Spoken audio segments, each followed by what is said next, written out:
So yeah, Josh from FuturLab absolutely inspired me since I met him a couple of years ago, was it? And he's been absolutely crushing it, helping out the marketing efforts of PowerWash Simulator. And he's going to share some tips and insights with us today. So Josh, I will hand it over to you. Awesome.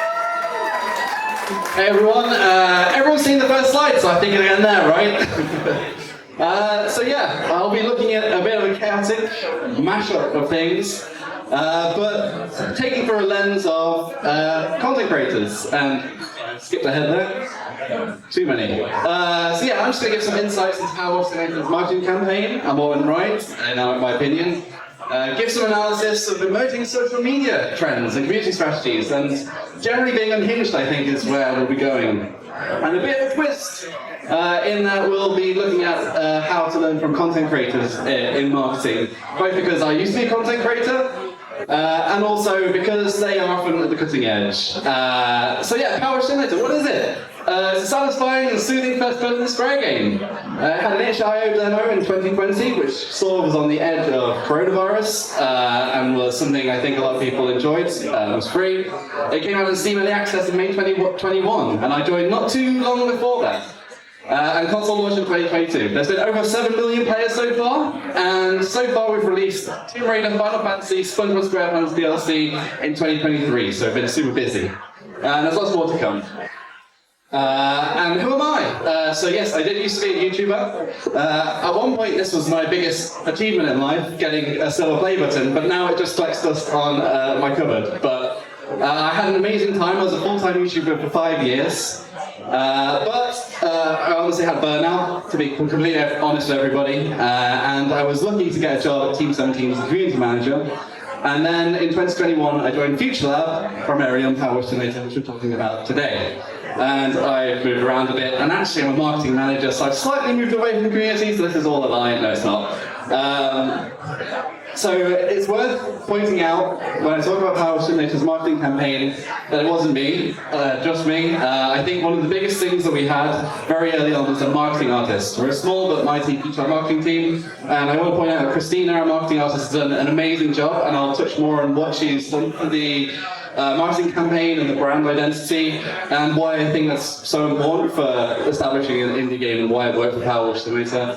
And the same way Jess joined just before our full launch and has been doing a lot of the socials, so I can't take credit for them all anymore. And Rebecca's been an inspiration as the head of comms and marketing. We've also had agency help. Fourth Floor have done a lot with our content creation strategy, and also they have been looking after TikTok for about 6 months. Trailer Farm have done trailers, and there's many others. And we also have some support from our publisher, Square Enix Collective, that do a lot of high-level stuff and do a first-party and things like that, which let us helped us to focus on our IP and pushing the content marketing to PowerWash Simulator. And yeah, FuturLab, they're an indie studio behind PowerWash Simulator. They also did the Velocity series and many more. They're actually 20 years old this year. They've been around for a long time and are Brighton locals. So yeah, there's a lot of text here. I mean, the other presentations are amazing, so I apologise. But yeah, I think one of the things that you've got to look at for content creators is that there's so much competition in the content creator space. And I think there's a very similar pattern in the gaming space, especially being an indie game, that there's so much competition out there. And one of the things that you can learn from them is that many belong to groups. They form alliances, both formal and informal, and a lot of them, that's their path to succeed. Also, content creators create their personal brand in a way that's much more approachable than the letters brands, who are often, well, it's changing a lot, and that's what I'm going to be talking about today, but yeah, a lot of brands used to be quite unapproachable. They often aren't held back by brand concerns and IP issues, so they are on the cutting edge and often are doing things that are sometimes unhinged, but sometimes things land and work, and it's worth looking at them. And I think, again, it's kind of more aligned to an indie approach to gaming, where you can take more risks and you can try and have those failures. But I do also think bigger brands are looking at this now and being more unhinged and trying different things. And I think there's a question, I think, fundamentally, is everyone an influencer on social media? I think when I first started community management and social media management, I focused on content as the main driver for marketing. Whereas I think I missed out on the fact that actually everybody that is on social media is trying to push their own channel, whatever it is. They could be press influencers, prominent community members, everyone's trying to grow. And we also have an opportunity to get in front of those audiences. Every person is their own mini network. And I always put emphasis on reacting and interacting in general on social media. I think that's where the community management side comes into social media management, where they pair together so well. There's also a bit of a merge line between influencer management and social media management. We had a lot of interaction with big content creators, Markiplier, Smitty.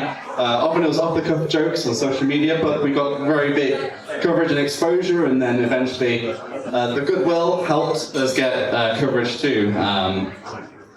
PowerWash Simulator is also, it's had a lot of success from exposure from content creators. In June 2021, it really blew up, and that was very close to the time that Markiplier started his series on the game. I think this is just diving into sort of how, I guess, we approached building the account for PowerWash Simulator on social media to sort of interact with other people and to have those parasocial relationships. I think this brand personality tone is something that's covered quite a lot. But the starting point for us is that everything needs to be fun. If we did something, a social media piece, whatever it was, and it wasn't fun, then it's not going to be fun for everyone else. I think we established brand language very quickly. PowerWash Simulator was a cleaning game, and then there's loads of jokes around dirt, about cleaning, about washing people, hosing people down. There's a lot to work with, but it was very on-brand language. And overall, cheeky, casual, approachable. I think that is pretty much the indie way to go. It makes it easy to interact with your brand. And the big thing is just not being cringe. It's hard to quantify, and I'm sure I've been cringe many times. But it is one of those things that you just don't want to be begging people to play your game, or you don't want to be putting yourself out too much without having the fun parts around your communications. And this is probably the biggest thing I'd say to anyone to take away from this, is that early in PowerWash Simulator, in pre-launch and early access, PowerWash Simulator didn't have a face. We didn't have anything in the game that was humanoid. We didn't have anything that had, apart from a cat that jumped away very quickly, there wasn't anything for people to identify with. But we did have an Easter egg in the game, which was gnomes. And these gnomes then became our face for the brand, and Christina, our marketing artist, brought gnomes to life, and they could be utilized in millions of ways. In events like Christmas, Star Wars events, whatever was happening on a certain date, the gnome could be employed, and they could show a human emotion that people could attach to. And for every update, for every community communication, the gnomes were employed as well. And nowadays, they actually represent the dev team, because we had a shift. At early access for multiplayer, we actually had a player model into the game. And it wasn't obvious to begin with that this would be the way that we went with our marketing. But because the character we posed, and again, Christina, our marketing artist, did an amazing job at making loads of these poses and loads of different things that they don't do in the game to give emotion to the PowerWash Simulator social media account. And the washer became the face of the account, and this became the brand identity and the face of PowerWash Simulator, the washer. And I think this, one of the pieces that Christina did really shows the transition almost. This was just after the multiplayer update when the model was in. We were sort of realizing that the PowerWash Simulator model was going to be the face. And it's sort of like a homage, because the baby Power Washer is now growing up, and the gnome is in the back, having a ride. And I think this is another tangent, looking at other ways that content creators have succeeded. And I think in the ways that we've tried to collaborate, and other marketing accounts have collaborated, brands are more and more doing collabs, both formal and informal. And community manager groups and networking can lead to those collabs. There's loads of secret cabals out there on Discord and other places, but generally just talking to people at events like Develop might get you into these groups and may lead to something that you have a collab or a crossover on your social media.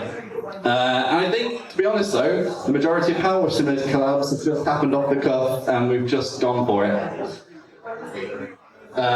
One that I'd like to talk about is Deep Rock Galactic and PowerWash Simulator had a crossover. It just happened that I was talking to their community manager over the Deep Rock Galactic team, and they were like, "Well, should we do something fun?" They were about to release a game mode that had some sort of cleaning mechanic in it, although you were spraying away alien debris.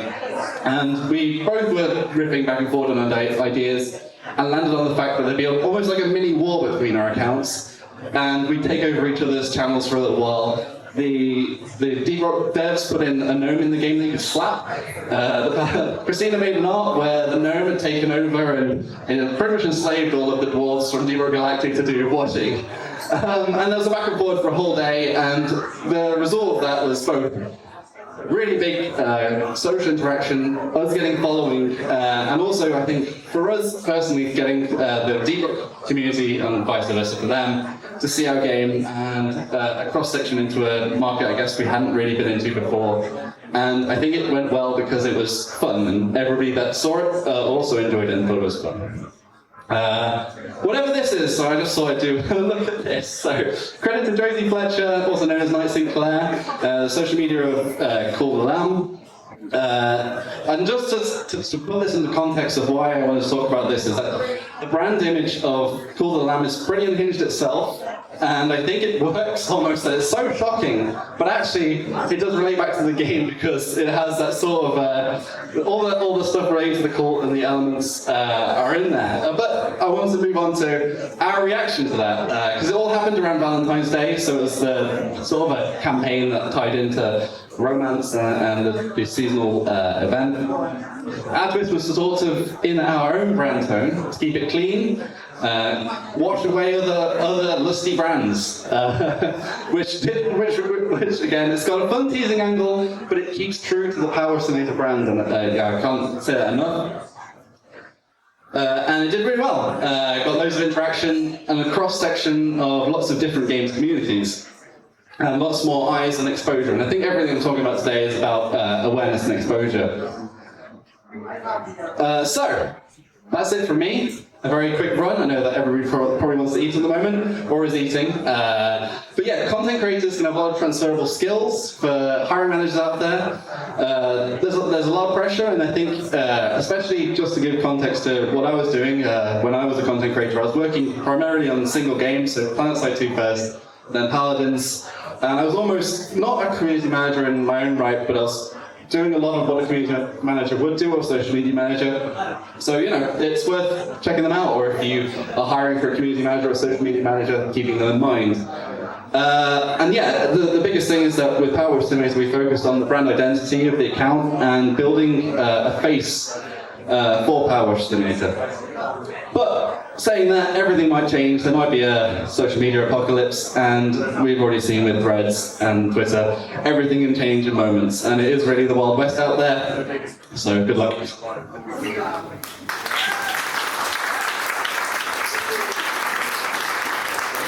Any questions? Yep. What if the game isn't fun? I think this obviously is an approach. Yeah, okay, sorry. The question was, what if your game isn't fun? I think that every game is probably going to be fun to a subsection of people. And if it isn't, then that's probably an issue. Like if it's a milsim game and you know your audience is still serious, there's probably a way of making something serious fun.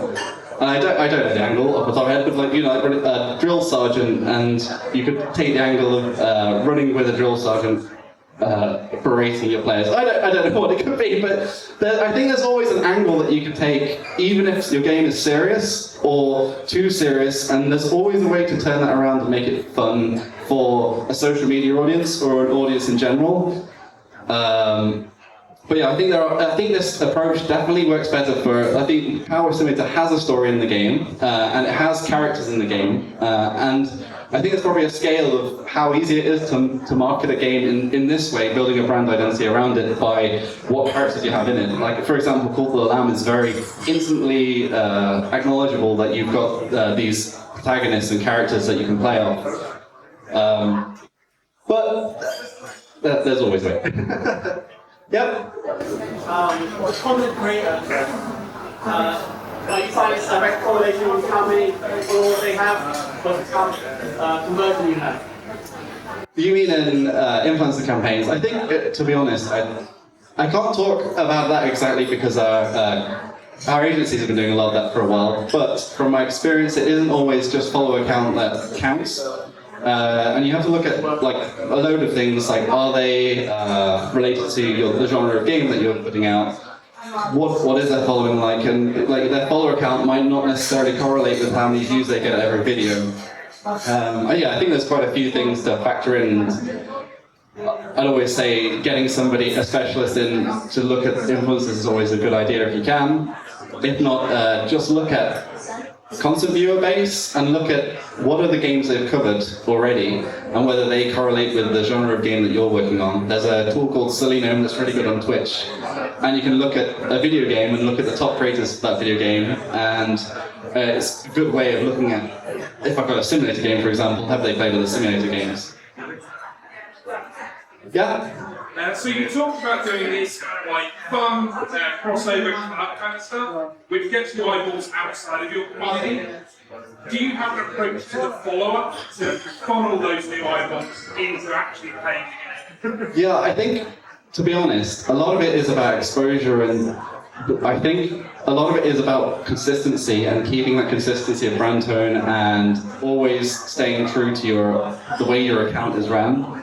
And I don't think there's necessarily anything that we hammer home to try and like get those conversions when we have those eyeballs. But if they are interested and they enjoy the collaboration, they'll see that fun or those elements carry on, if you know what I mean. And I think, you know, actually since we're hiring for another community manager, and things have gone quiet now, but hopefully once we've got them, it'll speed up again, and there'll be always something there that's fun that they can latch on to, and there's always those opportunities. Cool, done. Thank you, Josh.